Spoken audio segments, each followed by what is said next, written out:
सखियों का संग छूट गया, कहीं पंडाल गया, कहीं झूला गया और कहीं सेना गई, सब अलग अलग हो गए। जब अलग अलग हो जाते हैं तो भगवान की कृपा से देखिए क्या होता है। अब हमारी जो पवन रेखा है देखने में सुनने में इतनी सुंदर है, सूर्य के समान चमकने वाली, बहुत सुंदर है पवन रेखा, जिसकी सुंदरता का जितना भी वर्णन किया जाए उतना कम है। तो एक असुर आया, होम सदा सुखी रहेगा। अब जब वह असुर आया तो उस असुर का नाम क्या था? देयर मृदक नाम का असुर आया।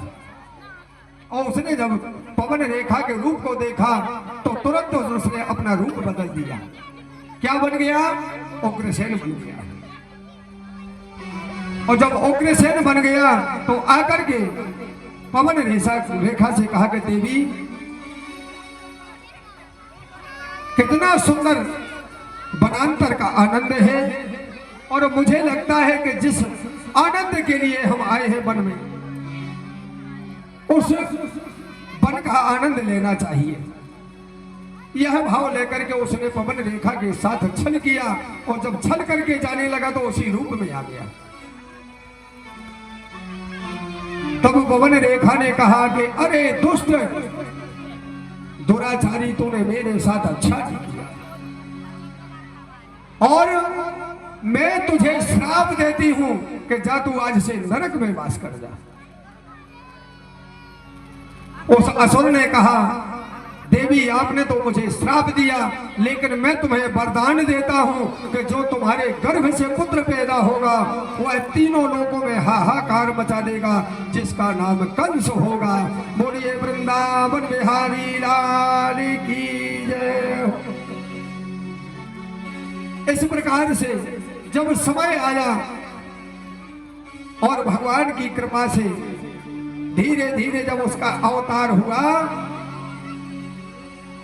जन्म हुआ, तो धीरे धीरे वह बढ़ने लगा। जैसे बढ़ने लगा वैसे उसका उत्पाद भी बढ़ने लगा।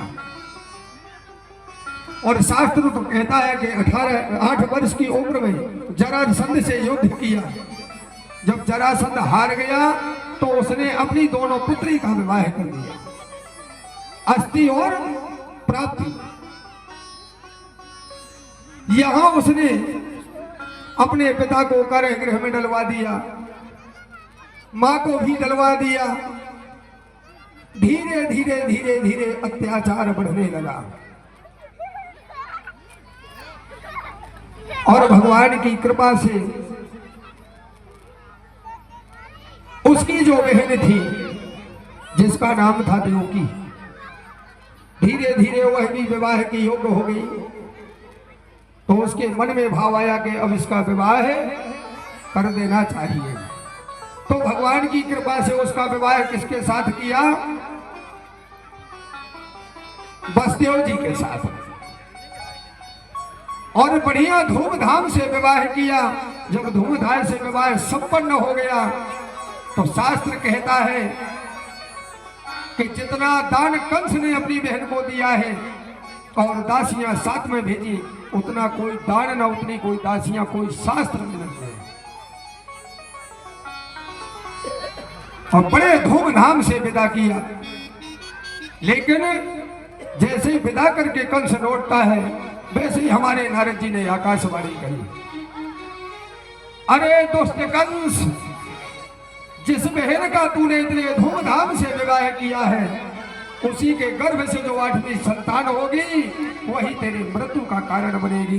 बोलिए वृंदावन बिहारी लाल की जय हो। एक भजन हो जाए, इसके बाद मैं कथा